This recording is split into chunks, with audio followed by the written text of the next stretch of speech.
प्रधानमंत्री मोदी के संसदीय क्षेत्र वाराणसी में गंगा आरती की गई। इजरायल के समर्थन में दरअसल ये गंगा आरती की गई, जिसमें नेतन्याहू और प्रधानमंत्री मोदी की लोग तस्वीर लिए हाथ में भारी संख्या में 80 घाट पर मौजूद रहे। और इस दौरान मां गंगा से लोगों ने क्या प्रार्थनाएं की, ये आपको दिखा देते हैं इस रिपोर्ट में।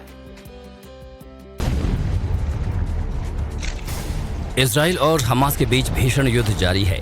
इस बीच भारत के अलग अलग हिस्सों में इजरायल के समर्थन में यज्ञ, हवन और पूजा अर्चना की जा रही है। तस्वीरें पीएम मोदी के संसदीय क्षेत्र वाराणसी की हैं, जहां 80 घाट पर इजरायल में मारे गए लोगों की आत्मा की शांति के लिए प्रार्थना की गई।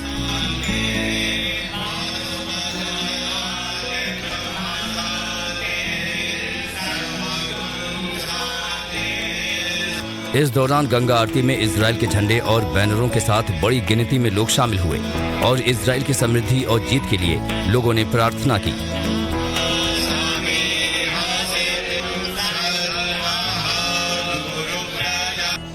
भारत हो या इजराइल हो, बहुत ही शांतिप्रिय देश है। इजराइल सारे मुसलमानों के देशों से घिरा हुआ है, लेकिन उसने कभी भी सर्वप्रथम कोई आक्रमण नहीं करता है।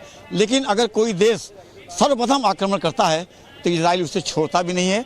और भारत ने भी यही कसम खाई है कि अगर भारत पर भी कोई अपने मन से आक्रमण करेगा तो हम उसे कभी नहीं छोड़ेंगे। यह प्रमाण पीछे मिल भी चुका है। 1 लाख बंदी सेना बना करके पीछे छोड़ा गया है और इधर भी कारगिल में पकड़ा गया है, तो उसको भी हम लोगों ने छोड़ा है। तो भारत इजराइल के उद्देश्य एक तरह के हैं।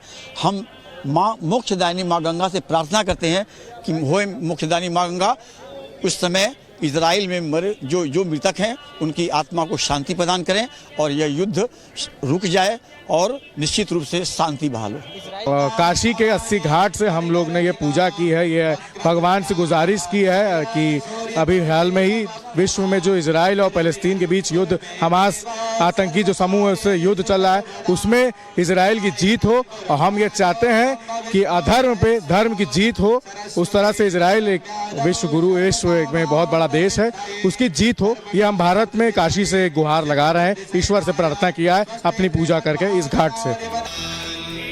80 घाट पर हुई विशेष गंगा आरती के माध्यम से भारत के लोगों ने संदेश दिया कि वो इस संकट की घड़ी में इजराइल के साथ हैं।